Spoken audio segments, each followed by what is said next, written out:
Welcome, welcome, beautiful people to It's...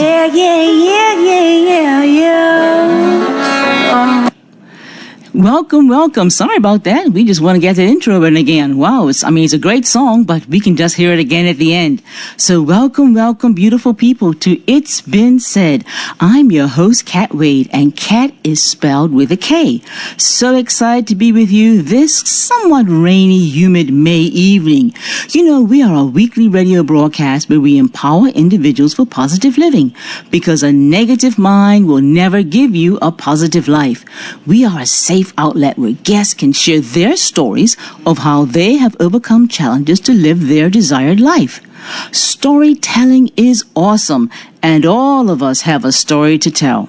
Our guests share personal life stories from their lived perspective. Everyone is born into their once upon a lifetime story. We're just looking for our happily ever after. Well, hello, beautiful people. What a wonderful, wonderful weekend that we had. I had a very busy week as well. Very busy. My goodness. But I tell you something, I took time the weekend to enjoy and relax and some nature walk and hang out with family for a wonderful Mother's Day lunch. It was Mother's Day yesterday. Can you imagine? Well, just a reminder, you can follow us on Facebook and Instagram on It's Been Said Radio for updates on the shows that we've got each week. And you can watch us now on Facebook Live on It's Been Said Radio. That's where you can see us and get our faces. If not, just listen on Magic 102.7 FM. That's okay too. I want to give a shout out to Dignity House. Yes, Dignity House, who is our charitable partners here on It's Been Said. They are a psychiatric community-based residential rehabilitation center. Yes, and we feature them every quarter with an interview. And we had Kristen a few weeks ago with her amazing, amazing story. They gave me an update, and I want to share it with you, that they will be adopting Victor Scott School, my alma mater. It used to be Central School, providing emotional and well-being support for children, staff, and parents. How cool is that, huh? Thank you, Dignity House. All the best in this new endeavor. And if you need to contact them, their number is 333-6095, or you can reach them at RIE@dignityhousebm.com. That's 333-6095, or RIE@dignityhousebm.com, or just dignityhousebm.com if you want their website. So we'll be hearing more from them, I know, in the future. Okay, beautiful people. You know what I love about this show is that I have met real people. And when I say that I've met people, I've met real strength from people right here in our little community of Bermuda. And tonight's conversation is one that is powerful and emotional. I'll be honest with you, this one could be a little heavy, but it's full of strength, faith, and real resilience. You know, when I went to sat and chat with Miss Betty Rayner, I was encouraged. She displays wisdom and has a strong wit with some humor attached. She is a woman whose life has taken her through hardship, loss, healing, and ultimately purpose. Through unimaginable family tragedy, she found her way through faith to face a mother's worst nightmare, yet she stood the test of time. She is a senior lady, and she carries wisdom and a deep love for her family and her faith. Welcome, Miss Betty Rayner. Please greet the beautiful people of It's Been Said. Good evening, Bermuda. Yes. Hope you all the mothers, I hope you all enjoyed your Mother's Day yesterday. And today, I'm going to tell you where I came from. I tell you, you don't want to miss this story. It's going to be awesome. So if you got some people that need to listen in, now is the time to tell them, because I'm going to start my monologue right about now. Okay. My monologue is entitled Secrets. How many of you know how to keep a secret? I remember when I was in primary school, I shared a secret with my best friend and believed that it was safe. Unfortunately, when we had a falling out, she told a teacher, and needless to say, I was punished. And yup, she was no longer my best friend. That situation is pretty low on the secret scale. Then there are family secrets. And these can be devastating, as people would go to their grave without revealing information that could be of great benefit to a family member and avoid a lot of pain later on. Then there are higher levels of secrecy, where information that you have access to because of your career, or maybe you work for your country, that must not be shared on any level. I remember I had to sign confidentiality clauses. If violated, could result in serious consequences. I once had a friend who worked for the military, and he said to me jokingly that if he shared the information with me, he would have to kill me.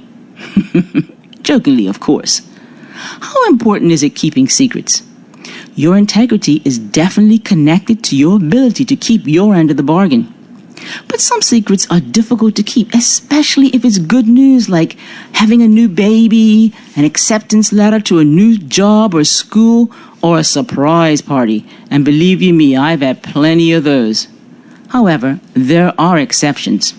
As a therapist, I was obliged to inform my clients that if they were to share certain information that would harm others or themselves, I had to inform the necessary authorities. You know, when I became pregnant with my daughter, I made my husband keep it a secret for many weeks. Poor guy. It was so tough. You know what the problem is? The minute you tell someone it's a secret, you can't stop thinking about it. It's like some mental burden you really do not need to carry around. The hardest secrets are the ones you keep from those closest to you. What do you think, beautiful people? You think that's true? I recommend, now this is my recommendation, that secrets should have a time limit. Obviously, ones like a new baby and party surprises have their own time limit, and confidentiality clauses have no limit. In an article I once read, written by the British Psychological Society, it stated that secrets burdens minds. Keeping a secret is draining and can increase anxiety. Furthermore, it says that we often feel forced to keep a secret because we fear the cost of revealing it. But the research suggested that the secret is already costing you even when you're not actively concealing it. Through a steady drip of reminders that remind you you resent your own obstruction of a well-lived life. Secrets. Beautiful people, live a life where you don't have to keep secrets. I mean, you know what I mean, secrets. Apparently, some studies have even suggested that individuals struggle, us as humans, to keep a secret for more than 47 hours. Isn't that amazing? It is easier to side with honesty. Maya Angelou stated that there is no greater agony than bearing an untold story inside you. So, let your yea be yea and your nay be nay. So, that's my monologue for tonight. Secrets. Well, you know our telephone lines are 2971027 or 1-888-257-9086, and it's toll-free from the United States. Our lines are open, and if you beautiful people want to call now, I don't know, maybe you want to say something about secrets. Maybe I said something that was like, ooh, wow, I never knew that, or did you know that? Please don't tell me any secrets. Maybe you want to give someone a shout out or just want to share some positive vibes or give some gratitude. The phone lines are now open on Magic 102.7 at 2971027 or toll free from the USA 1-888-257-9086. So if you don't call in the next couple of seconds, guess what? We are going straight into our interview. Indeed, with Miss Betty Rayner. Okay, I don't see the phones ringing, so guess what? We are going into our story for tonight because Miss Rayner is ready. So, it was great talking with you this week and you sharing your story, Miss Rayner. And I just want to say I I feel very privileged and honored to have you on the show with us tonight. So welcome again to It's Been Said. Thank you, Miss Kate. So you shared with me that you were born in Paget way back in another decade, and I'll let you share that whatever decade that was. But tell us about your childhood home, because it was very interesting, the home that you came to stay in. Okay. I was born September the 8th, 1950. Mm-hmm. My parents, Uh-huh. I came up in a two-parent home with a grandmother. Okay. And that was, for me, that was a good teaching. Okay. Period. Yeah. Compared to today's times. Right. My mother was a domestic care person. 6 o'clock morning, she would leave the house to go and clean Berlin's offices. Okay. 9 o'clock, she'll come back. 9 o'clock, she'll make time to Calypso. Ooh, wow. Where she worked for Polly Humberg, doing seamstress and alterations. Wow. Now, she was the lady who owned Calypso, wasn't it? Polly Humberg Yeah, and Calypso, yes. yeah. And my mother worked for her.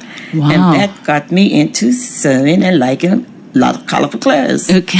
So you see me in bright colors. Yes, indeed. And she's dressed beautiful in her favorite color tonight, purple. Yes. I mean, we're going to find out later on why she likes purple. But your house was on St. John's Road. What was special about that house that you found out afterwards?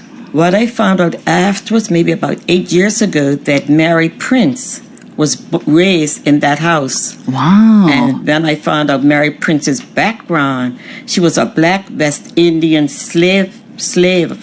She was bought by Mr. Woolworths, and he took her from Bermuda to London. When she got in London in 1828, her beautiful slave master moved to London. From there, Prince, my girl, was unable to escape from Mr. Woolworth's ill treatment and suffering and survival. This caused a rally cry for emancipation. And when I read that, I thought that was good. I knew where emancipation come from. Yes, indeed. Mary Prince lived in the home right across from, at my time, it was called Western Stars, but right now it's where Dandy Town Club is run through there. Right across the street, you'll see this home that is, it used to be white, but looked like it's color washed now. That was the home that I was brought up in. Wow. Now, you said that you had your mom and your dad, and how many other people lived in the house? Who else was there? In my home was my parents. I have 3 siblings, myself and my grandmother, and then my grandmother also was helping to raise 2 of my older cousins. Okay, so you had a multi-generational home. I surely did. Wow. Disciplined, very disciplined home. Okay, so where were you in the lineup? Because how many siblings you have? I have 3 siblings. 3. I'm number 2. And it was all girls. All girls. 4 girls. Yeah. Wow. The exciting part about that I liked was that we came up in a 2-bedroom house. Okay. And was a parents' room and the children's room, and my grandmother used to go into the dining area in the living room. Okay. In our home, we had 1 bed, and 4 girls slept in 1 bed. So if somebody wet the bed, you never knew who it was. Oh my goodness. So that was the thing about it. But it brought us closer. My family, my siblings, and I were very, very close. And then we took a bath. Oh, jeez. We had 1 tin tub, and the tub would go the youngest to the oldest. It's not the oldest down to the youngest. Okay. No. This one was done from the youngest to the oldest. So the first baby one would get in. When she came out, you put that toilet in the water. Oh, yeah. The next person gets in, and you use that toilet until. And then my dad would take the tub and throw it outside. We had an outside toilet, so. Wow. Yeah. And Very interesting. Very interesting. Very historical. And the toilet, we had linoleum was put on the floor, cement floor, and my dad always took the linoleum and put it on the wooden toilet seat. Okay, to make it more comfortable. Yes, not just comfortable, but so it wouldn't be so rough. My mom was a very, very tidy person. Yeah. What did your dad do? You said your mom worked at. Okay, my dad was how would I put it? Delivery driver. Okay. He worked for J. Lipin's liquor store in those days, so he would deliver the liquor to the stores. Yeah. So they worked close. I mean, because that was St. John's Road, and your mom worked in town, and your dad. St. John's Road. My mom worked in town and St. John's Road. Yeah. Berlin's is right opposite auto solution. How did they travel? How did your mom travel back and forth to work? With my dad. In the truck? Yes. Okay. So early in the morning, they would leave. Yes. And grandma was in charge my grandmother, once my mother left home in the morning, we was in the care of my grandmother that would also make sure that we had our bath, we got our breakfast, and we were preparing ourselves for school so that when mom came home, mom was able to go and got her bath, change those clothes, and make 9 o'clock to clip sew. Wow, yeah. So, that's a great home. Everybody had their rules. Yes. Everybody had their rules. Yes. So tell me, when you went to school, was it far away? Primary school we went in West Pembroke, so that was just behind. Okay. Just up through just over the hill. Just over the hill. Wow. What kind of student were you? I was a good student because we were very disciplined. So my mama wouldn't say, well, it's the teacher's fault or No. If the teacher said something when they had a meeting, she didn't care what. Even if the teacher was wrong, to her eyes, the teacher was right because she's got her education, and y'all got to get yours. Okay, yeah. In other words, the teacher, if you was an unruly child, the teacher would have to pay you the money. They didn't, Right, but in those days, the teacher made you get it. Yeah, of course. And the parents was able to understand because the teachers would stay there until the parent came. If they brought a parent, the student or nobody would leave until that parent came. I got it. And they held both teacher, parent, and student face to face to tell the story. Indeed. What I also remember you telling me is that you had family that lived nearby. So yes. You had cousins. We lived in a family circle. It was Western Stars Field. Across from the Western Star Field on the corner was one of my aunts. And the next one was by Green Lanterns, which is on the, just go through. Yeah. So we were in that circle. It was a circle. And somebody lived Cox's Hill, you said? Yeah. My auntie lived up Cox's Hill. So it was a circle. Yeah, we had St. George Road, Cox's Hill, Serpentine Road. You also said that West Pembroke, because I asked you about friends, you said most of my friends are my cousins. Yes. We didn't have a lot of friends due to the fact that my grandmother. What's her name? Lillian Johnson Rollins Tackling. Okay. So she was married twice. Okay. She was one of Johnson, married a Rollins. Okay. And then married a Tackling. What did you call her? Granny? Granny, okay. She was a disciplinarian. Very disciplinarian. The matriarch of the family. The matriarch of the family. Yes, okay. She raised all her grandchildren. In those days, your grandparents raised you. My mom and my aunts didn't have to look for the babysitter because my grandmother felt that that's what she was there for. Okay. But the thing that was hard, we thought it was hard and didn't like it, was that we weren't allowed to sleep over no one's house. We weren't allowed to eat no one else's food. We couldn't eat no one else's food because my grandmother said, you don't know what's in that pot. Oh, dear. And when it came to spending a sleepover, you don't know if there's people that walk in the sleep. You don't know that household. No, you don't know right. the people in that household, you will not stay at no one else's house. But if we want somebody to stay at our house, they were able to stay at our house, but we just couldn't stay at You couldn't stay anybody. Yes. That were the rules? Yes. And you had to abide by them? Yes, it was. Wow, Yes, it wow. was. You also said a lot of the children came from Spanish Point. To West Pembroke School. Yes, West Pembroke took you in that area. Yeah. I think from Cornhill and Gleewood, they went to, at that time it was called Central School. Yep, that was my school, and from St. George Road all the way to Cox's Hill, and in that vicinity, we went West Pembroke. And that was the black school, That was a black school. Dalwood was the white school. Okay. So the people from Fairylands and stuff, most of the children went Dalwood. Right, okay. But we did have some Portuguese friends. Okay. Later in my life. Later, okay. So you said you were good at maths and religious knowledge. Yeah. And you loved drama. Yes. And you had concerts in your school and singing. Yes. Were you a solo singer or a choir? No, we sang in a choir. In a choir. And the drama club. We done a lot of plays. Yeah, okay. And my mom made some of our outfits. Of course, so indeed. And then from there you left and you went to what high school? Prospect Secondary School for Girls. Okay. How was that experience? Well, like I said, I had 3 siblings, so I'm used to being around girls. Of course. I'm used to a house full of girls, too. But at Prospect, it was really a disciplinary school that taught you, taught you secretarial skills, business schools business school. Also, we were able to do culinary.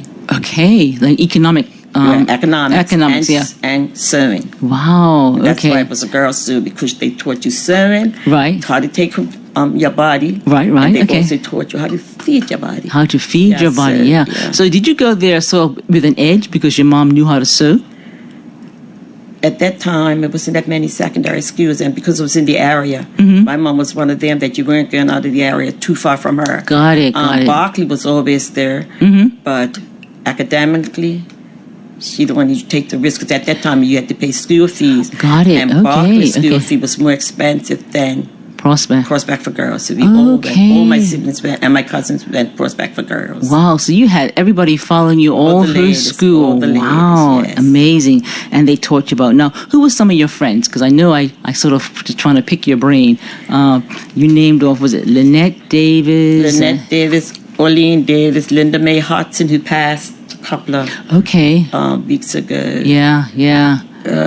My favorite was my cousins. Okay, yeah, well, you I had... didn't have, like I said, we didn't click together. Right. But yeah. when we was in school, I was a rebel. Okay. You was, I was a rebel in school. were you athletic at all? Yes. Okay, yes. what kind of sports? I done, track and field, softball, and netball. Okay, so you were a bit of an all-rounder. We had no choice. Yeah, you keep saying... And we had no choice in there when it came to school. Anything the teacher said she wanted you to do, that's what we did. You had to Right. take PE, whether you had a doctor's note or not. Right, You done okay. PE because there was things that you could do in PE that did not have to extract the heart. Okay, So, right. Okay. You said that at graduation you had to make your... yeah, we graduation, we made our own dresses, and all the dresses was the same style. Uh-huh. A-line, round neck, flirt's dress that had to be 2 inches below the knee. It wasn't a Okay. long gown. Right. And we were graded on that's how we got our grade for our sewing class. On your graduation dress. On your graduation And what dress. color was the graduation dress? White. White. Everybody wore white. Did you wear the same type of shoes, or you can wear No, your... as long as it was white shoes. White shoes, okay. They couldn't be high heels. Wow, very strict. Very strict. But it was good. Yeah. You sort of, I mean, uniforms are uniforms, but, at the same time, it teaches you the fact that, there's a time when everybody has to be in the same space. Not just that, even your school uniform was 2 inches below the knee. Okay. You didn't have short dresses. No. You used to roll them up. And then you get to school, let them down, and then you can come back out, you roll them up. But before you get in that house, you roll it back down. Now, you mentioned the fact that you were a rebel. Yes. So something happened in your teenage years. Yes. Then I was being brought up in a strict term like that, because we had to go to Sunday school. 9 o'clock in the morning, we were picked up by Pastor Alton Thompson. Okay. He would take us to West Pembroke Pentecostal Church for Sunday school. That's just over the hill from your house, right? Yes, right by West Pembroke School. Then when we came from there, we had to go to St. John's. We had to have St. John's Church, St. John's the Parish Church. 3 o'clock in the afternoon, we went to Salvation Army. In the evening, we were at Monica's Mission. We had no activities like they have today on a Sunday. Sunday was a very sacred day that was really set aside for families. So we didn't have all these parties. We couldn't even watch class and put them on the line on a Sunday. Was that your family was like that, or you thought Bermuda was like that? Bermuda was like that. Most of Bermuda, okay. was brought up in those days as a religious island. Okay. And we've got far from it right now. Right, yeah. And you said there was no football games or anything. We weren't so what allowed. What we weren't allowed to go. This was like the 50s, 60s? I'd say 60s. The 60s? Late 60s. Yeah. So you were very disciplined as far as your behavior and your morality and your character. And your character church. that with you everywhere you go. And my grandma always said, integrity goes further than what you think. So we had to uphold her standards. Right, but at 16, you had a different thought. Yes, I started to get sneaky and pokey. I went to look around, and I could remember starting off with trying to smoke. Because my friends, because I hung around most at that age level up, was most white people. So I started smoking. Where'd you see? Where were these white people? It's 16. Yeah. Okay. Because remember, after that, the school started to integrate. Okay. So we, where I lived, had a cedar tree. So They showed me how to pull the bark off a cedar tree and how to wrap it in brown paper. And how to wrap it up in brown paper, and you light it, and once the match caught a lit to the paper, then it would light the bark of the cedar tree. Interesting. So I was being inquisitive. Yeah. But that led me a little further on in life to things that were a little more. Morality for my parents that wasn't said. Right. So I wasn't, but I smoked. I did, and I tell my children, there's one thing, when I had the kids, I did not hide nothing from them. Your mother smoked weed. Yes, I did. Wow. Done it for years. Wow. And I instilled into them that not to do it because of how I was. But they said, Mom, you'll find out. But the way to be my monologue was about keeping secrets, and sometimes keeping secrets are not always the best way to communicate, especially with family members. Because it's going to get out eventually. Indeed. And we were brought up to tell the truth. Right. And so when I was 16 and just after I graduated, a couple of months after I graduated, I got pregnant. And I carried this baby for 7 months. Right. She was a preemie, and it was a little girl, and she came weighing in at 3 pounds. Wow. And because I had started to get everything for this baby, I was excited. Sure. But my mom wasn't excited at all. What, was your grandmother still alive then? My granny was still alive too. Yeah. And they was like, "What are you doing?" Especially my granny. Didn't I tell you if you kiss boys, you're gonna have a baby? Oh my goodness. So, yep. But I said I kissed a boy, and eventually I got a baby. Yeah. So she was right. She was right. She didn't tell me the other part that if sex. Or she said, if you kiss a boy, you're gonna have a baby. And I found out for myself that if you kiss a boy, you're gonna get a baby. You're gonna get a baby. So yes. Young people hear that. Hear that loud and clear. Because your first thing I said, not me, I'm not going to go that far. Yeah. But eventually it leads that far. Indeed. So my baby lived for 6 months because she only weighed 3 pounds. She was in the hospital. She came home, but I had to take her back to the hospital. She was in hospital for like 3 months. Oh my. She got to 5 pounds because then you have to be weighed 5 pounds. Yeah. When she got to 5 pounds, I was allowed to take her home. Okay. But she was only home for like 3 months. Oh wow. And she had to go back to the hospital and yellow jaundice. Yeah, jaundice, jaundice, and it killed her. Oh no. And my heart was broken. Very broken. Indeed. Wow. What was her name? Bettina. Bettina. Bettina. Yeah, she was similar to your name. Similar to my name, yes. But that wasn't only it, because your family said if you have a baby, then you have to get married. In those days, it wasn't just you just have a baby and live here with mom and daddy. That didn't work. No. You got pregnant, well, he better be man enough to earn up and take care of you. That's how they put it. And I didn't want to, but it's a forced thing. Wow. For me, it's a force. Yeah, indeed. I wasn't ready. My body wasn't mature enough mentally nor physically to take on a husband. And a baby. And a premature baby on top of that. A premature baby at that. So after that, one died. And she was precious because I always wanted a girl. How was that as far as when you told your mother? When you told her, what was that like? It was a punishment. Because we were told, and my mama was a disciplinarian, so I got some flogging. Yeah. The cultural expectations were very high. Very high. And you're embarrassed. And in those days, they were embarrassing the family. Right. Yeah. And then I turned around and had my son, because I had already had the crib and the bathtub. I was excited because Of course. I mean, the emotions were high. You had a little baby girl. Yes. Wow. And you were a mother. Son, and I was a mother. And then I had my son. Soon after that? Yes. Within about a year. I went back and done it, and they said, okay, you're going to feel this time. You're going to know what it is to really have a baby, because you don't know what it is to have that baby because you didn't have it long enough. Right, because you didn't have the hospital. Right. So another 7 months, because my body was not... How old were you? 17. Oh my body matured at a very slow pace. Okay. Very slow. Yeah. And then I had him, another 7-month baby, another preemie. He weighed 2.5 pounds. Oh, no. So that means he had to stay in hospital, and he had surgery. Right. And when he got to 5 pounds, he was able to come home, and I was able to raise him. Right. That was the joy of my life. Yeah. My children. What was his name? Eamon. Eamon Brown. Eamon Brown, right. Yes. So you had your daughter, and I had my she son. passed. Now you had your son. Wow. Now, what was it like being a young mother? Did you get support from your grandmother? I got all the support. One thing, I had support because they don't believe in anybody watching your children. That's one thing I could say. Okay. That I had support from my parents and my Okay. my cousins, my aunts. Yeah, yeah. We support each other. That's how we were raised. The hardest thing about that was when you get married at a young age. You know, your mind is not.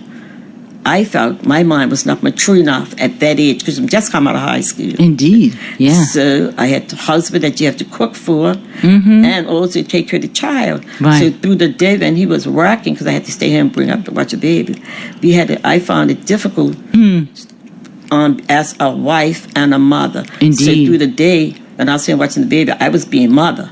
Ah. I was being the mother, not Right, realizing that a time comes where you got to get up and cook. Good And when he gosh. came home, he wanted his food ready.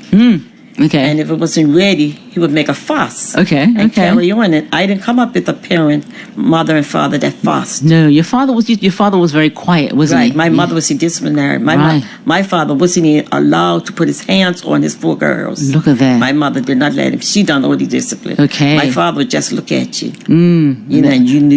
Yeah. But mom was the disciplinary. Yeah, yeah. So me not coming up in a family like that and getting married and somebody raising their voice Oh yeah, yeah. and slamming down dishes, I wasn't used to that. Okay, So okay. I told my mom the story. And she would say, if he does that once, he's going to do it again. And if he puts his hands on you, it's going to be worse. Okay. So my suggestion is that, it's a suggestion, but you have the choice. My suggestion is that you need to leave him.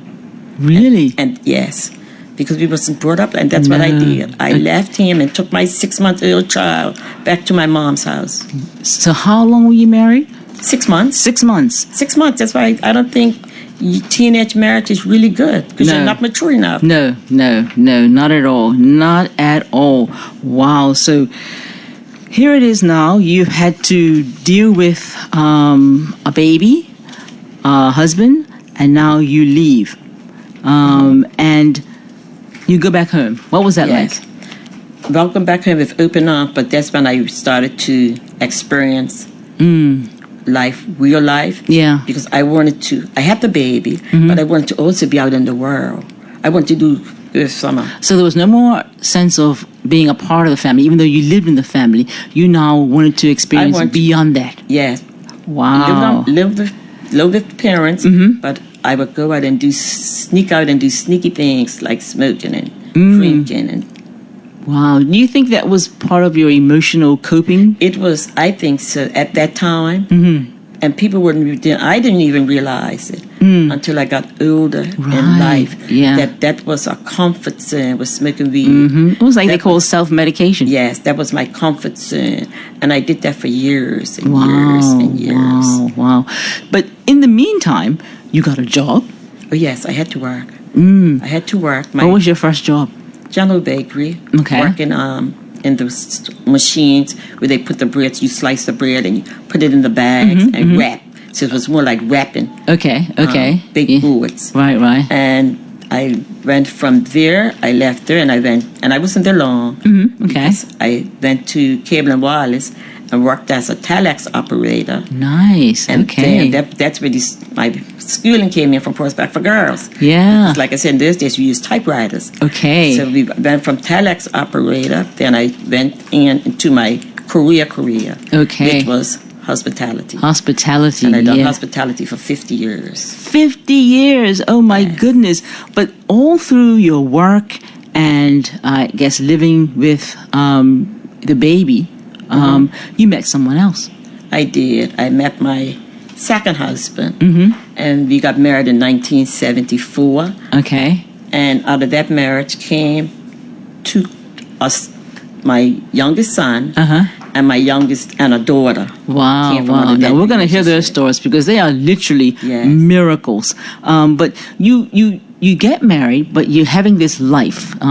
You told me that you love to dance and the social life. I was the life of a party. Really? I would be a life of my siblings used to get licked or punished because I wouldn't get, because you have to come home. You went out together, and you had to go home together. Yes, I remember you saying you had a curfew. Yeah, we had curfew. Yeah. And I would always overdo my curfew. And of Oh, course, my everybody, not one person, not just me got punished. Everybody got punished. Because we're supposed to look out for each other and pull each other. And we were all in the same place, all in the same place. But Wow. I went missing for a little bit. And they didn't want to get punished. So they went and figured Mom wasn't going to punish them. And I thought only me was going to get them. You're responsible for each other. Look at that. That's amazing. I mean, I don't know if they had that same kind of thinking nowadays where, when you walk out of the house, you all go together. You come back together. Indeed, indeed. My goodness gracious me. And you said you were a disco girl. Yes, I love disco. Rangers, where was my hangout place? Jungle Room? Jungle Room. That's where I met my husband. But before Jungle Room, it was Loyalty Inn in Somerset, or I go RAA in St. George. I went from one end of the island to the other end. How did you travel? Bikes. Okay, mobilettes? Mobilettes. Okay, wow. Now, were you smoking and drinking then? Yes. Okay. I was a secret. I was more like in those days, it was more, we wouldn't call it secret, but it was more done privately. I wouldn't say secret. It was more privately, where I knew my parents wasn't going to give me no money, and I couldn't afford it, so I hung up with the white people. Okay. Because their parents allowed it in their house, and their parents would let them do it in the house. Right, okay. And that was their rule. Long as you do it in the house, you don't do it on the street. So I was able to sneak into theirs. Okay. They could never come to my house and do that. Never. No, not indeed. You couldn't even drink in my house. Wow. And this was all a secret. All a secret. All a secret from Granny and Mom and Dad and everybody. Wow. And of course, they supplied because they had the money to give you what you needed. They did. Yeah. So that's my reason. When I was coming up, I hung with a lot of white people. And your drug of choice mostly was marijuana. Wow. So you met your husband at Jungle Room. He was he played the bongo drums. He worked Clipso. He was Clipsonian with the group. Okay. He first came into music when he sang with Stevie and the Antiles, and that group came out of Prospect for Boys. Okay. Wow. So he came from a very large family, didn't he? He came from a very large disciplinary family too. His family was very, very disciplinary. How many was in the family? It was 15, but it was 13 that when I met him, it was 13, one that missing.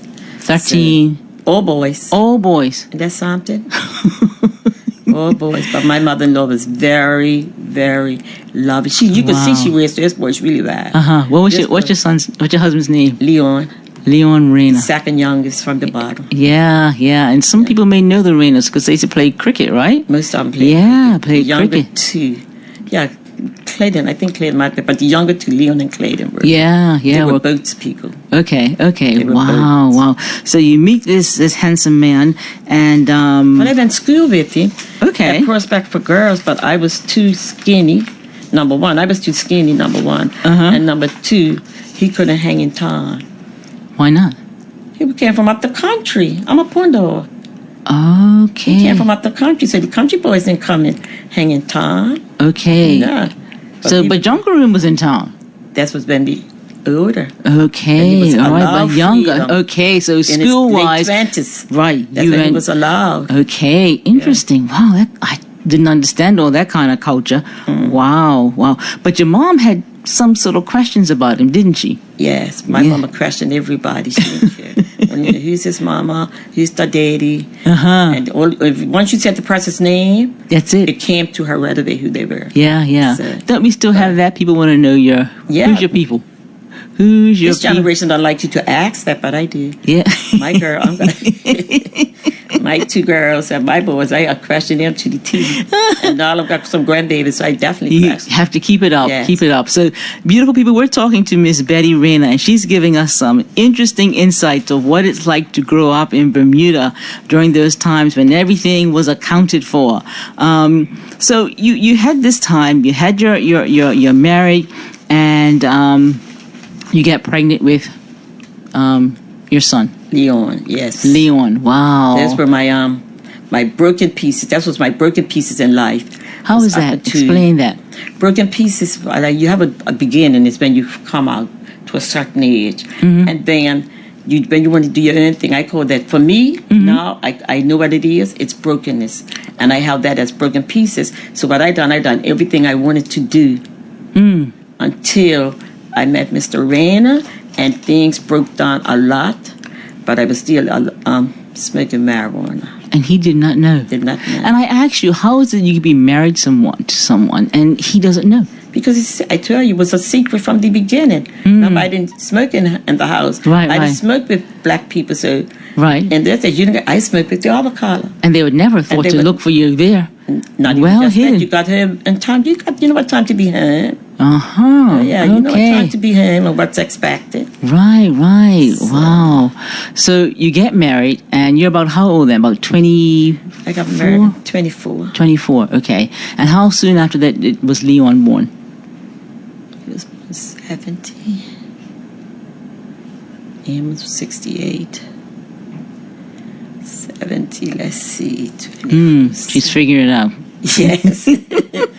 I'll say when I had Leon, I was... He is now 56. It's okay if you don't remember. Yeah. When you go back that far. He was young. Like I said, I got married to Leon Rayner when I was 24 years old. And it was maybe 2 years after. Two after that, right. Because he helped my husband, my second husband, Leon, helped me to raise my 6-month-old son. So it was like he's the daddy. Yes, and it's interesting because I asked you what attracted you to him, and you said that he loved my son. Yes, he did. And he was a good-looking guy, but he loved your son. He loved my son and was in his, and that's what really clicked onto me. I've got somebody that loves me and my son. Indeed. And not just somebody that wants me just for the body and don't care about your son. Exactly, so exactly. Yeah. It's really good to me. Wow. So you had this opportunity now to become a wife and a mother, and you now have 2 boys. And for you, it was a good time, except for the other aspects. You were now working in the hospital. You were working in the hospitality. Yes, and you were enjoying those times. But you had this moment where you had this life-changing moment in June 1981. That's my That's when the pieces started to come together. Yes, broken piece. That's my masterpiece. Okay. It came together when my hubby and I, we were driving around, and we were coming off of Porn Hill. Okay, all right, yeah. And Porn Hill is opposite by Victor Scott School, where I got this. That used to be a parking area, a lot of land. Yes, it was a field there. I remember. Yeah. We were coming off of Porn Hill, and I like music. I don't care what type of music, and it was a Pentecostal music. Okay. You know, that's more upbeat. Yeah. It was definitely. Pentecostal, we have upbeat music to the other ones. Yeah. Coming off Porn Hill, we heard this music. And I said, Dad, let's stop, because I call him Dad. Okay. Dad, let's stop her and hear this. And we pulled into the field, and we sat in the car for a while. And then we came in, and we sat in the back of the tent. Okay, all right. It was a tent crusade. Right, okay. And at that time, the speaker, it was Pentecostal churches in the island came together. Some of the Pentecostal churches in the island came together and had tent crusade. Right, okay. Because in this, they said tent crusade. But you weren't going to church then? No. Okay. Oh, no, girl. Tent crusade. And we heard the music, and we love music. So, like I said, you drive into it there. I said, let's get out in the car and just sit in the back of the... Yeah. It's music. Yeah. And then the speaker got up, and he spoke. And he was from overseas. Apostle Johnny Washington from Brooklyn, New York. Wow, was their speaker. And he brought in a group of his people with him. Sure, a team. A team to do the evangelistic program. And he done the preaching. He preached a sermon, good sermon. Jezebel, where are you? What's it called? Jezebel? Jezebel, where are you? Ooh. And I used to mini skirts and hot pants and tube tops Oh and my goodness. earrings and jewelry. A lot of gold. Okay. My husband always gave me gold every birthday or something. Yeah, oh he my. would give me a piece of gold, and I was dressed to the max. You were dressed to the nine. Dressed to the max. So I was dressed to the max. But guess what? God knows you, and Indeed. He knows who you are. Yeah. And that was my new beginnings. That was from broken pieces to masterpieces, and my masterpieces started there. This man did not know me from Adam from Eve. And he came down, and he said, young lady sitting in the back, and he's telling me everything I had on. I was on the dress appropriate. And I said, yeah, I'm brave enough. He said, you need to come to the altar. And I wasn't going to the altar. And then when he said, ma'am, you need to come to the altar because God's got a message for you. I said, okay, let me go. So when I went to the altar workers were two women from White Plains, New York. One was Pastor Alabish Young, and the other one was Sister Evangelist Lisa Davenport. And they were able to tell me my whole life story in my ear. What? In my ear. Oh my goodness. And that was like... That's kind of scary. It woke me up. I said... Of course. I said, now these people don't know me, and I never seen them in my life. But that was my awakening point. That's where God met me. Indeed. Was in that field under 10th Crusade. Wow. And after that was June the 8th, 1981. I gave my heart to the Lord that night. Wow. And then after that, he said, now you need to find a Pentecostal church home. You need to find a church home with a pastor. It's going to be very strict, that they have some strict leaders because you are rough. He was able to tell me that I was hard. Really? Yeah, my goodness. I think I tell you, stop what you're doing right now. Yeah, and my husband was so loving and so caring. He just ran along and he said, okay. And then they invited us to White Plains, New York, to that 10th crusade. Really? Okay. And it was under that crusade, and that was in 81. In August of 81. Wow. And we went to that crusade, and that's when I got filled with the Holy Ghost and speaking in tongues. That really put the stamp on my masterpieces. Now, so drinking, dancing, smoking stopped. Just like that, cold turkey. I had a good pastor that she worked with me. Okay. Pastor Dorothy too, so I love her dearly. She was my mentor. She was my all in all. Right. She counseled me through this whole period. Oh, that's wonderful. And when it got rough, she would say, okay. But before that, I remember after I got saved, I used to go to her house or at church, and she would call me aside and talk to me and pray with me. Indeed. And she kept on wanting to know, how you making up? You're still saved. Right, and they say, but actually, you're still saved. I'm still saved. And if you done something, the spirit, the anointing was on her so hard that she had the gift that she could tell you what you did. Wow. So that was truly a help. She had the gift of discernment. Yes. And she was able to tell you what you done, whether you want to admit it or not. And eventually you'll admit it. Yeah. Because, hey, you was afraid. Of course. I stayed with her. She stayed with me. I didn't stay with her. She stayed counseling me for that many years. For like 20 odd years. And you traveled with her back and forth, didn't you? I went on my first trip to Jamaica. Because if I would have went to Jamaica before, they would have locked me out. I would have got caught. I would have got caught in Jamaica. But the thing about it is, when I traveled with her on her mission trip to Jamaica, we was together. I had her bag, and they said, young lady, I need you to come this side and let her go. So Pastor Tuesday said to me, just be honest. Don't be afraid, just be honest. Yeah. So they asked me, did I have anything? And I said, oh no. I said, now if you would have caught me a couple of months ago, you might have. But I've been a different story. I'm clean now. Yeah, I told them I'm clean now, so I'm free to be searched. And they searched my luck and they let me go through. Wow. But I told them, what a change. I mean, that's truly a miracle. Yeah, it is. Truly a miracle. What's they call it? A Holy Ghost experience. Yes, right. Transformation. Right. And then you got involved in the ministry itself. Now, you had other children as well. During my journey, I had, because I didn't want no more children afterwards. Yeah. So you had two boys. Yeah. Yes, and I said I'm going to get my tubes tied. And Pastor Tuesday put the church, church, because sometimes church going fast and it's important. And at that time we were praying and fasting for a building, a new church home, right? Because we had our church home on Jubilee Missions, on Jubilee Road. Okay. So it was a small little place, and we outgrew that, and we started praying and fasting. She said, "Okay, we're gonna fast," and I went on this fast, and I took sick in church. Oh no! And that's when she said, "Sister Rana," she said, "You got something to say?" I said, "No." She said, "Yes, you do." So she took me after church, and she talked to me, and I tell the pastor, Tuesday, my tubes have been tied, and I'm a good doctor, and the doctor tells me I'm 3 months pregnant. I'm not going to have this baby. I'm not having no children. I don't want no more children. Right, I tell my mother-in-law had old boys, and I was afraid that my husband was going to shoot me up if another son. So I didn't want no more children. Right, yeah. And you know what she told me?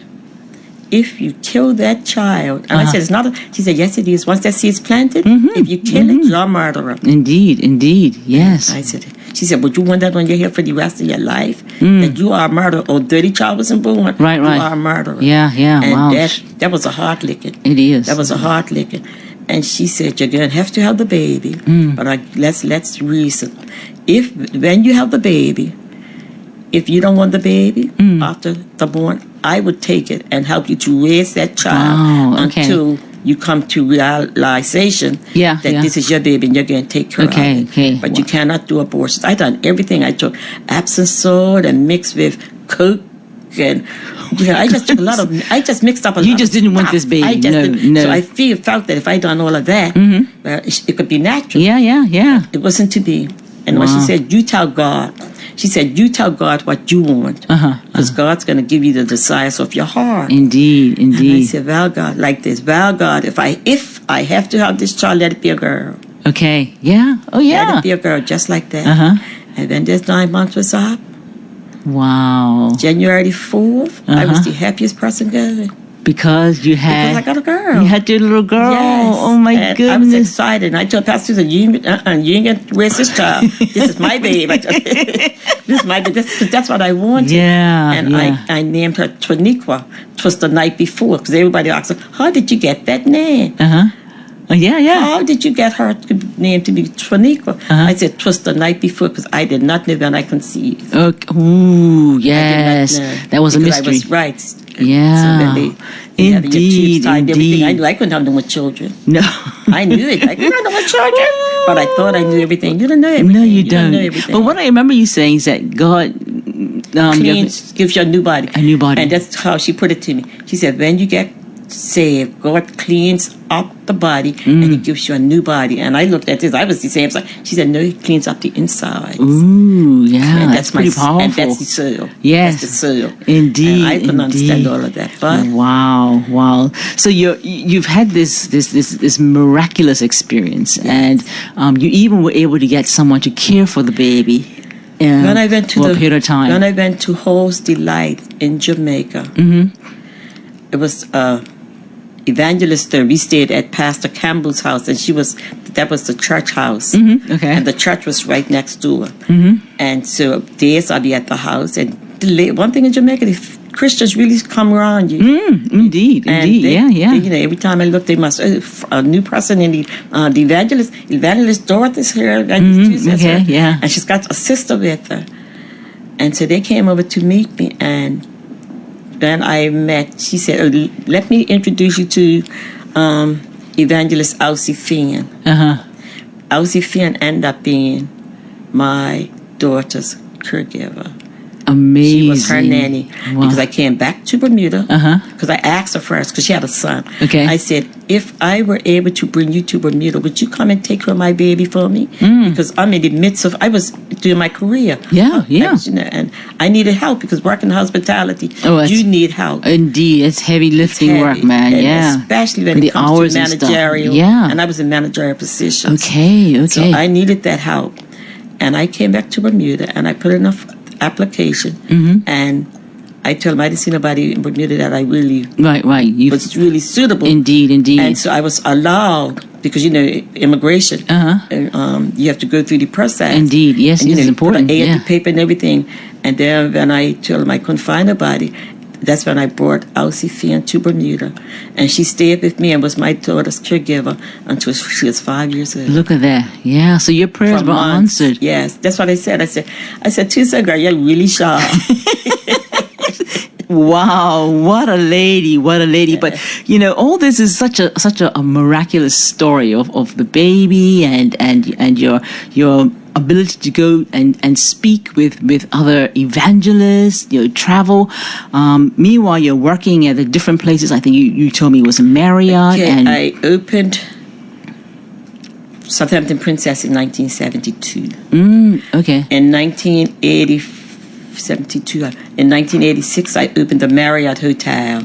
From Marriott, I went to Sonasta. Okay. At that time, I opened the Wyndham. That's Right. when Wyndham came aboard. Yeah. Then I Okay. left Wyndham and went to Gulf Villas, which is in Turkestan. Okay. And opened that up as Bermuda's first villages right, in the islands. And yeah. then they opened up Harbor Court. So I was doing both Harbor Court and Gulf Villas. Yeah. And things. Wow. And then when I left there, I went from there in 2005. I left them and went to Tucker's Point? Rosewood. Okay. Rosewood. Yeah. Oh my And that goodness. Rosewood is, and that's when I realized, girl, you like hospitality. And I stayed there until I retired. Wow. You just, people, I mean, you're there.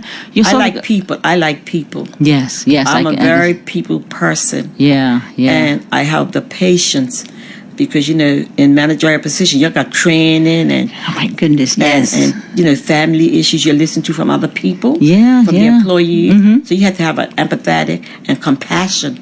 Indeed. I tell people, if you don't have compassion for hospitality, Yeah, you it's can not do to it. feel for you No. because otherwise you're gonna. And I believe you have strong organizational skills to be I able do. to get people Yes, together to work, and that's get and the that's job done, and yeah. that's what it's all about. Get That's them why to work that's as why a they want you to team. start things. Right. You're gonna start. You're gonna open up this. You're gonna Yes. open up that.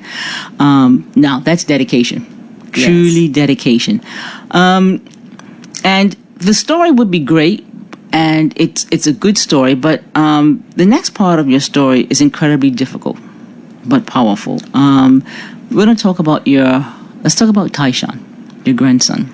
Okay. And And he was involved in something that was truly, truly traumatic. yes, what happened in this situation? I raised all my grandchildren. Okay. My grandchildren, because my grandmother was with us, so all my grandchildren lived with me for a while. Right. And then if the parents wanted back, Right. and then if the parents, then they came back. Tyshawn was one that did not want to be with his parents. Did not want him to be with me. Okay. Tyshawn was, at the beginning, he was a nice little child, nice little boy. Right. He went to school. His mother put him into, because they were living in the countryside up the west. So his mother enrolled him, and he has a little sister, Taisha. Okay. And Taisha and Tyshawn was going private school. As he being the oldest out of the two, he was responsible. He took all of this. Sure, So what yeah. they got off of the government bus. The driver put his hands outside of the window to slow down the traffic. The car behind the bus stopped. Okay. The car behind that car, another car behind the bus and a car was another car. Okay. That other car overtook the bus driver, already told him to stop, overtook that bus and struck his sister. And she died from that accident. Wow. So that left Oh, my him with goodness. trauma from of that. course. Because they were both young. Yeah. They were both young. Oh, he was about what, 7? Was Maybe he? about, then Taisha was 5. 5. He might have been about 9. About 9. Wow. But even Yes. so, That was trauma for him at that time. And, he needed counseling. And that's one thing it's one thing we as parents has to do is know our children and know when they're hurting and know when they're going through things. Indeed. Because there is a change. Of course. And you're wondering why. That's a lot of People want guilt. to say, oh, he's rude or this or that. We have to be able to differentiate from what it really is. So him not getting all the counseling that he should have, he grew up with animosity wow. and trauma, that he got in trouble. He was always getting himself in trouble. Wow. And his daddy was the only one that could control him. Yeah. After a while, as he got older, he moved from his daddy's to live with another family. Okay. Okay. And while he was there, he ended up, I don't know what happened with the other people that he lived with, but he came back to live with his dad. Okay. Okay. So I said to him, this boy needs some help. Indeed. And so he asked him, would he like to go away? Okay. Okay. And he said, okay, he'll go away. All right. Yeah. So Sometimes that helps. Yeah, because he went to the UK Okay. for a while because he was, in Bermuda, he was getting in trouble. Sure. He was sure. a wanted person. Wow. He was a wanted young boy. Wow. You know, he could not travel nowhere in Bermuda unless his daddy, me as his grandmother, my youngest daughter as his aunt, or his oldest sister had to take Had to him. be with him. Wherever he went. My. If he went to work, we'd drop him off. Yeah. Yeah. And my son would call and say, can somebody pick up Tyshawn? Right. And I said, okay, I'm available. Good, Or not, good. if I wasn't available, I'll call my daughter or Tyshawn's sister. So this close-knit family still existed, Yes, even yes, with him even and with- all this. Yeah. I went from me having my own children and my children having children. We still clapped what we Indeed. were raised with, and Yeah. that his family comes first. Indeed. And Indeed. so we reached out to everything. And then, after he was in the UK, he went to Boston, stayed a while with Okay, his oldest. okay. He stayed in Boston with his oldest brother. And then he came back and that's when he went to the UK. His daddy got him a ticket, sent him to the UK. I don't know what happened in the UK, but he wanted to come home. And his daddy said, no, you stay out there. Stay out there because you come home, something's going to happen to you. Wow. Wow. But he ended up coming back to Bermuda. And the same hand that fed him, and that took care of him, is the same hand that he done damage to. On July the 7th, 2020, he went play cricket. Cricket practice. And his daddy took him cricket So he liked cricket. Yeah, he liked, yes. Yeah. Okay. So he was a bit of a sportsman Sportsman, because yes. his dad was a sportsman. Yes, yes. Yeah. There yeah. was Boulevards. Boulevards, Rangers right. and Boulevards. Okay, soccer okay. players. So his dad called and said, okay, Mama, I'm going to And this is take- your oldest son, Eamon, Amen. right? Okay. He said, Mom, I'm going to take Thai practice. And then I'm working up legends, Tyler, because he was a Tyler. Okay. Doing some Tyler up legends. He said, when I'm finished Thailand, I will go pick up Tyshawn and I'll drop him in. Then I'll go home to Savannah because he has his youngest child was a girl, Savannah. Okay. So Savannah was wondering where her dad was. You know, dad is not him, so she got a quiet called her sister, which is the oldest Shantori. Then when I look, I'm home. At that time, it was the COVID, so Oh, my goodness, face masks. yes, It was yes. face masks. Right. So being a seamstress, I started to make face masks and sell them to people. Okay. And I'm making face masks, and around 11 o'clock in the night, Shantori, because that's my oldest granddaughter, she lived in one of the apartments in the yard. Okay. We have an apartment house. Okay. And she came over to the yard and said, Granny, her eyes turned. Tyshawn said it's going to kill Daddy tonight. I said, God, pay that boy no mind. I said, you know how when meetings always going to kill somebody? Yeah. Right. Oh my. I paid it no mind. Right. And then she came back the second time and said Margaret, which is Tyshawn's mom, had gone in and called for help because he had been in the house and got a knife. Oh my. Oh dear. Time we got up there must have been took us about 20 minutes from Coral to there. So you went with your granddaughter to My granddaughter and my youngest daughter went also. 'cause Okay. I knew, I said, no, if it's got a knife. Right, And when I that's was serious. driving up there, Margaret said, she ran a Tyshawn's out there using a knife on his dad. And this is COVID. This is COVID. We had curfew. Curfew. Yes. The Bermuda Regiment stopped us at the aquarium and telling us that telling my daughter, because she was driving, that we're going to have to turn around and go back because we're not supposed to be on the road, otherwise it's going to book me. I said, take the car number, book it, and I will give you an explanation later, but you ain't stopping me right Indeed. now. I said, no. you will not, nobody else will stop me right now. I said, call the police department, call the police and ask them what's going on up Cedar Hill. Right. And when we got up there, it was 10 to 12. Shantori got out the car first. And she saw her daddy lying in the road. And she said, Granny, look like my dad is dead. So I got out, and as I was coming around the corner, there was Tyshawn on the opposite side of the road. At least he didn't leave the scene. Right, he was right. on the opposite side of the road with the policeman. Okay. And when he saw me, when he saw Shantori, he said, Tori, I killed Daddy. Just like that. Just like that. And then when I came, of course, he said, Granny, I killed Daddy. He deserved it. And I went across the street to beat him up. And the police told me that if I put my hands on him, they would charge me for assault. Wow. And I That's said, a lot of emotion going on. I said, but there. he's killed my son. Yeah. And so therefore he was laying in the road. He went on the ambulance, took him on the gurney, put him on the gurney in the ambulance. And my daughter said, my mother is riding in that ambulance with her son because she's a praying person. And they said, your mother cannot ride in the ambulance. Oh, no. That's when we saw him, because they were giving him CPR. Trying to resuscitate him. And that's when we saw him take his last breath. We saw Eamon take his last breath. That was unimaginable. It was very hard, but I had to be strong. I held strong as long as I could for Shantori and for Taniqua, my youngest daughter.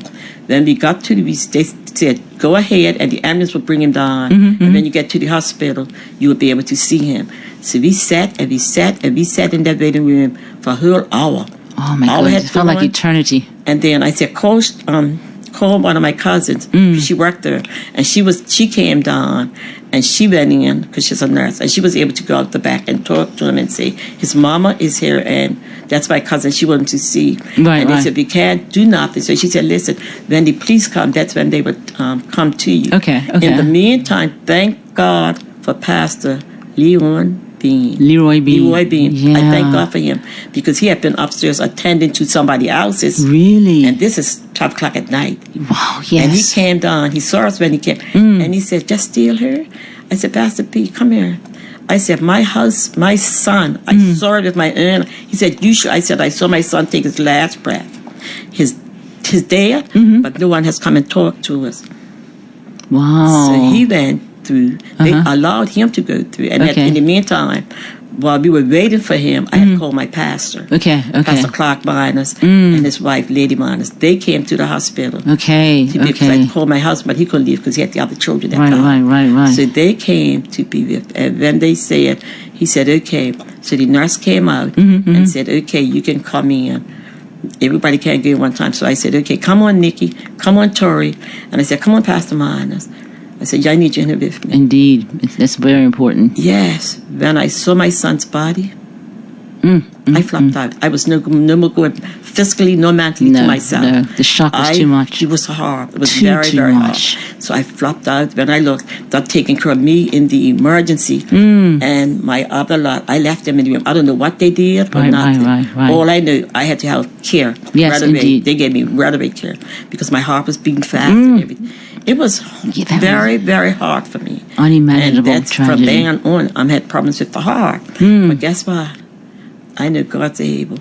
And that was what I stuck with, that God, you're going to have to take me through this ordeal. And was I angry with Tyshawn? Yes, I was. Did I want anything to do with Tyshawn? No, I didn't. I was very, very angry. Indeed, with Tyshawn. I mean, that's going to be expected. Everybody said, Granny, if this boy comes around, I give him a ring. I don't want him. He's no more part of this family. Just like that. There's a lot of anger. You know, a lot of anger and hurt. Them, I said, his family, we don't throw our family away. We can't throw family away. They said, well, that's up to you, but he ain't my family. He ain't my family. You know, I said, but that's my grandson. Right. When we went home the next morning, that's when I had two of the ones step at home, the younger ones. Right, oh my grandchildren. And they went around and took all his pictures off my wall. Yeah, the pain was too much. Pictures was taken off the wall and they burnt the pictures. They don't want his pictures ever to be in there. Because they said, if he could kill his daddy, the hand that fed him and took care of him, he needed help, he couldn't go nowhere, and his daddy done everything for him, and this is what this is. Of course, yeah. And so it was a hard time. It was hard. But I had to keep on saying, God, fix me.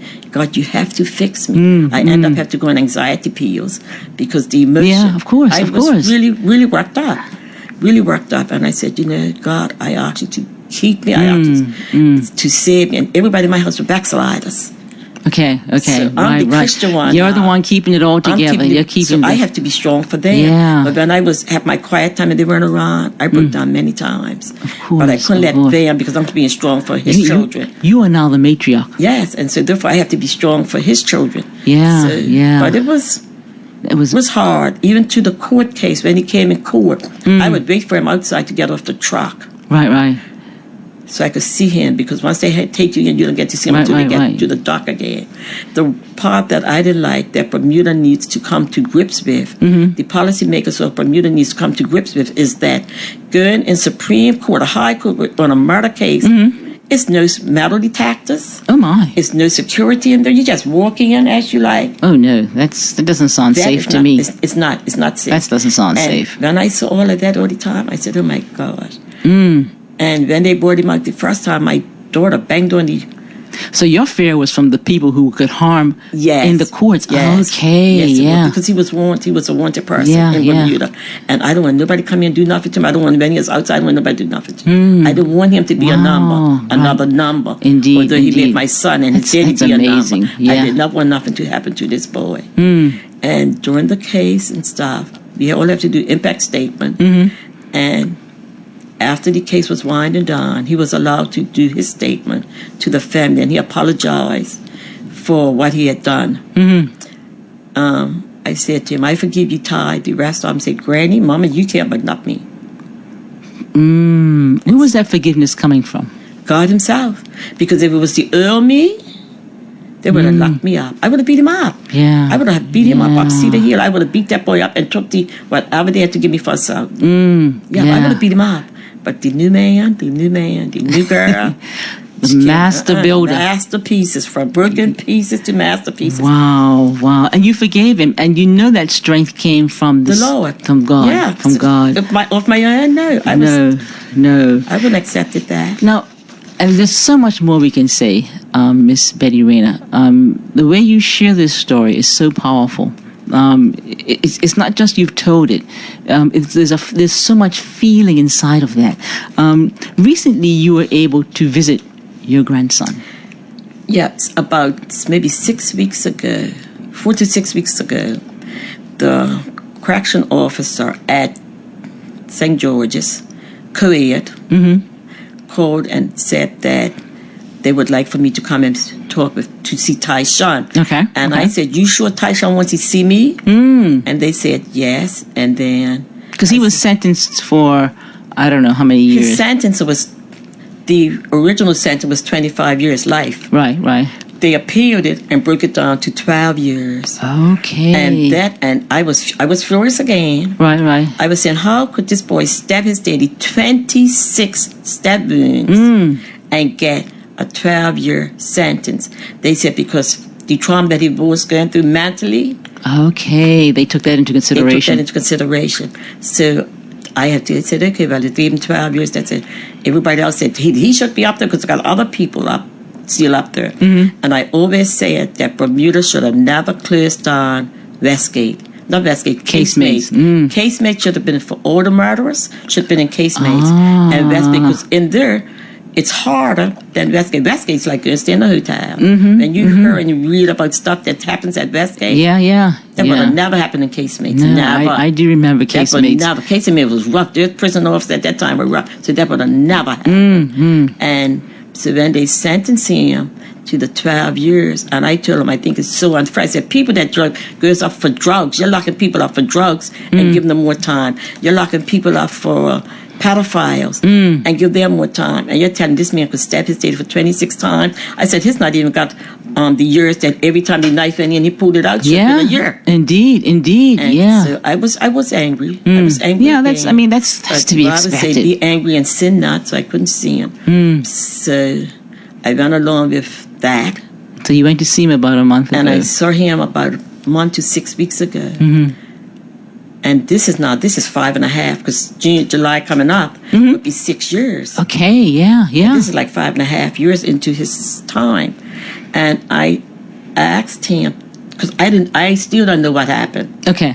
So why he did it. So I said, and I asked him, before I went in, I talked to his psychiatrist and his social worker and counselor and one prison officer. And I said, can I ask some questions that I need to know to satisfy my own heart? Of course. Am I allowed to be free and ask what I want? And they said yes. And I said, as a Christian, I would like to have an open conversation with Tyshawn. Because he is my youngest grandson, too. My youngest grandson. And they said yes. I said, so when they brought me, as soon as he saw me, he broke down and cried. Yeah, My and I felt, goodness.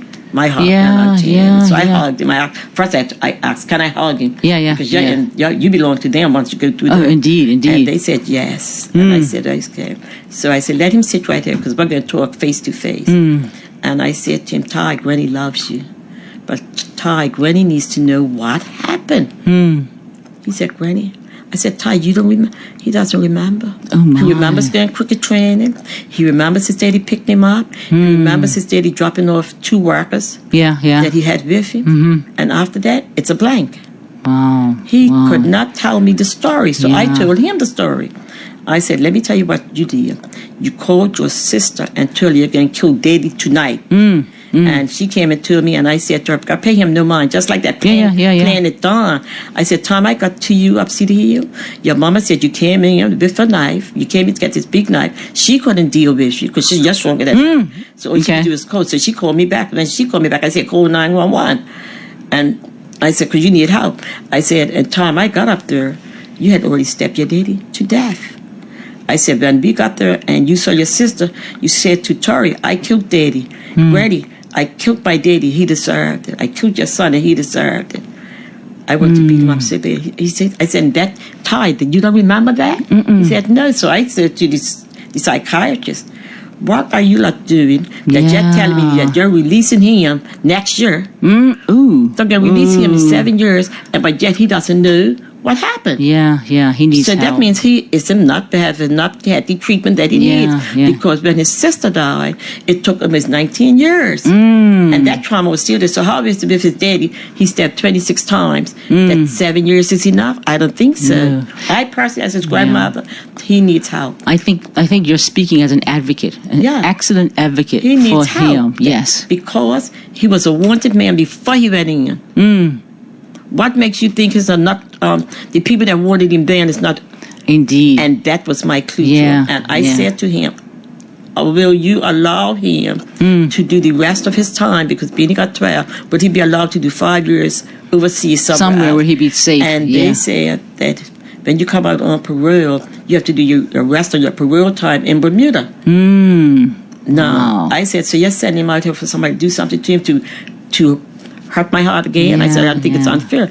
And they told me the only way I could do is to write something into the parole board. Okay. So my daughter sent a letter in to the parole board. And we're waiting for a response. If I don't get any response, then I'm going to TNN and I'm going to put it out there that Bermuda law is not working, and the Bermuda policymakers, the Bermuda policymakers need to come together. Because when they hung Boris and Tacklet, and I was related to Tacklet, so that hurts. You're related to them, and you thought fit because the person that he killed in a uniform, he deserved death. But yet, this boy killed his dad with 26 steps, and you're telling me you can't give him life in prison because because he needs help. He needs help. He needs protection from himself and from others. Indeed. And I said, you got other people that were up there. Chesterfield Johnson, another one of my cousins, from murdering the girl Furtado. He done his 20 years. Wow. So it's like it's been watered down. It's watered down so much that now murder in Bermuda is just another one going, another one. It doesn't mean nothing to the community anymore. Before people used to cry out for that. We would take to the street, but nobody does nothing anymore. No. It's just another. It's like we don't know what to do. But I think what you're doing as an advocate for your family member, and we've heard the forgiveness, we've heard how you've reached out to them, but at the same time, there has to be a sense of consequences that for the better part of it. Now, I want to talk to you about the mom group, Mothers on a Mission. Mothers on a Mission. I say mothers of murder victims because most of the people that's in Mothers on a Mission are mothers of murder whose sons have been murdered, either by knife or by gun. Right. And this organization came under Pastor Leroy Bean. And when he came to the hospital that night, July the 7th, 2020, he had a young lady with him named Nikki Fox. And Nikki came over and introduced herself to me. Now, the first year, and they had a prayer. I didn't go because I didn't want to be a part of nothing. But I found out afterwards that Mothers on a Mission, Mothers of Murder Victim, is a nice organization. It's non-charitable. Mm-hmm. You know, we don't get no money from charity or nobody. Wow. We do it all ourselves. And that association is a good association for mothers whose children has been murdered. And it's out there that it's an organization, but you have a lot of people that whose sons or daughters been murdered that don't come forward. What have you benefit from with them? Well, I had counseling from them. Mm-hmm. Much needed, I'm sure. Much needed counseling. Miss Can is a very good counselor, and she stays with you. She sticks by you. You get calls. Everybody in Mothers on a Mission, we're all going through the same thing because our children have been murdered. Yeah, so therefore, we're able to come together collaboratively and able to talk on how we feel, yes, and what we think should be done, and how could we get down to the bottom of this. And I remember them having a town meeting in St. Paul's Church on that, and they had the police commissioner, the governor, who else was there?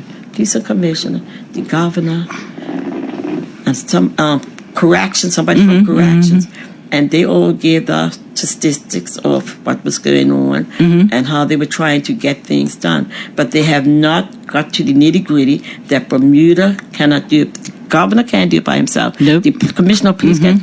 They need the policymakers of Bermuda needs to come back together. Yeah. That's why Bermuda is...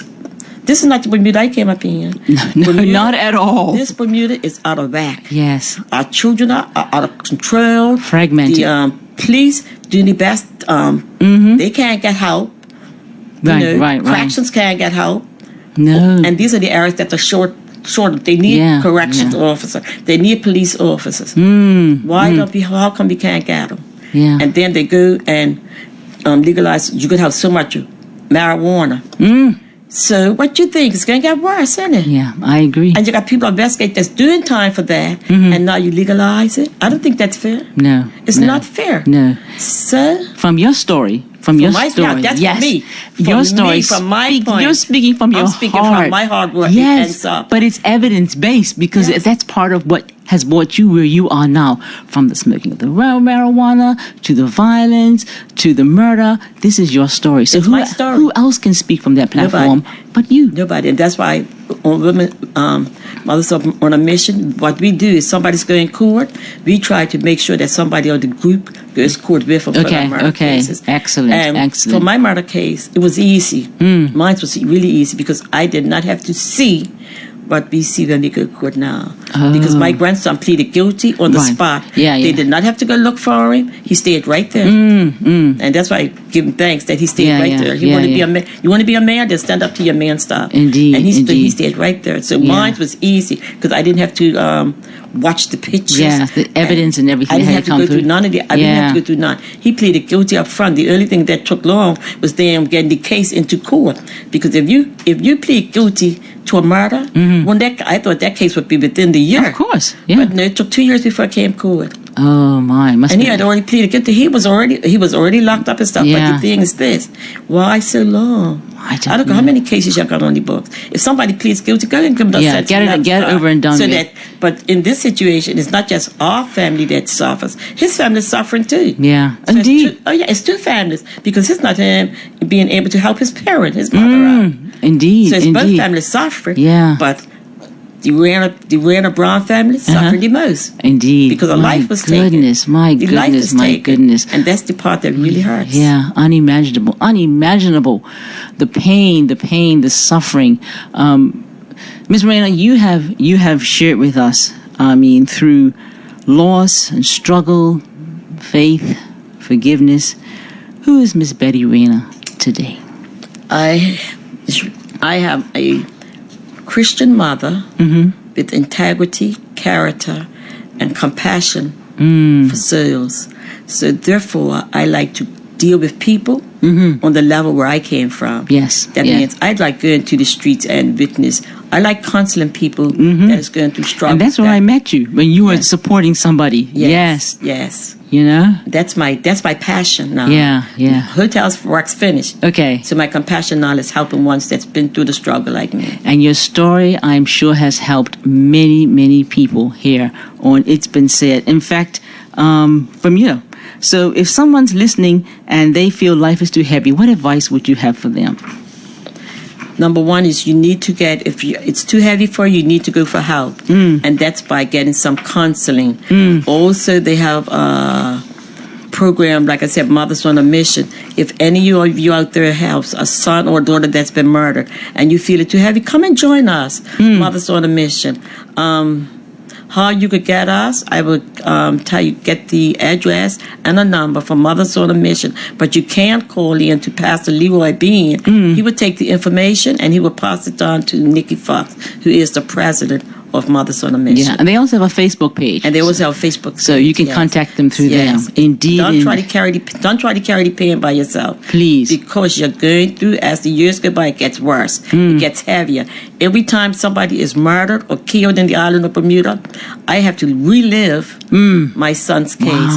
Because it comes back to you. How is it these lives don't have no conscience that they murdered somebody? What is it that they're missing? Makes it now. And it's hard. I feel sorry for the parent, the murderer's parent. I feel sorry for the parent. Because it's not just us and the person gets consider their mother and dad and their siblings. It's a ripple effect. Yeah, it is. It's a ripple because they're effect. not put away from the family. It's hard. It's hard. It is. It's hard. And Bermuda's a small community, and we need each other. We definitely. I asked you, Miss Betty, what was your theme in life? And you said, I will make it to heaven with or without. Without and that you. goes with me. And I tell everybody, if my children don't want to go with me, if my grandchildren don't want to go with me, I tell them, you will not hinder me from making it into heaven because I am going to live my Christian life to the fullest. Indeed. To the fullest. Indeed. One thing about me, I live the life in front of them. Why purple? Purple is my favorite color because after I got saved, I saw in the Bible that purple was royalty. So I am a royal child of God. Yes, you are. A queen. A queen, that's right. Thank you, woman of faith, for sharing your story with us. We listened and felt as you passed through generations of change, personal hardship, deep loss, and yet still stand rooted in faith, forgiveness, and love. You reminded us that strength doesn't always come from avoiding pain, but from walking through it, holding on to God and choosing to keep going. Thank you, Miss Betty, for your honesty, your courage, your willingness to share your story with Bermuda. Still loving, still giving, still believing. Miss Betty, we at It's Been Said wish and pray for you many more years of joy, service, and health. And to our listeners, if tonight's story has touched you, remember, you are not alone. There's the Mothers on a Mission group, there's Dignity House, and other support networks that are there to help you on your path forward. Now, we have 1 minute left before our show is over. I don't know if someone wants to call to give a word to Sister Betty. I don't know. But our number is 297-1027 or 1-888-257-9086. If you call, you have to call now. But I'm going to tell you, this has been an awesome, awesome experience. And I have been blessed by it all. For Miss Betty stopping by. And she drives herself here, so you know how old she is, and she's got to drive back, so we don't want to keep her out too late. And so we want to thank you again. Thank you, beautiful people, for listening in to It's Been Said. Everyone is born into their once upon a lifetime story, and we live to experience our happily ever after. What about you? Miss Betty has. If you have a story you believe is uplifting, please send me an email at itsbeensaid@gmail.com, and we will get in contact with you. Thank you for listening in, and you can now follow us on Facebook with It's Been Said, on Instagram, and It's Been Said with Kat Wade on Facebook. Until then, beautiful people, stay positive. Bermuda Live on YouTube. Subscribe now.